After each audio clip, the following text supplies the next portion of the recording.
কিরে এখানে কি? বোন দেখ টাকা পাইছি। কই দেখি। আসলেই তো টাকা। বোন চল আমরা এই টাকা দিয়ে মায়ের জন্য তরমুজ কিনবো। আচ্ছা ঠিক আছে বোন, চল।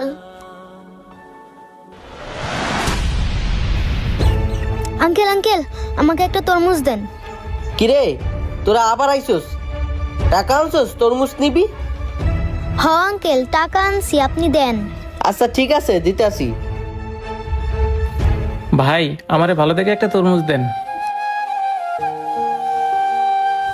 আচ্ছা ভাই দিতাছি, আপনি একটু দাঁড়ান। তাইলো আঙ্কেল এই যে টাকা। 5 টাকা? আচ্ছা বাকি টাকা দাও। আঙ্কেল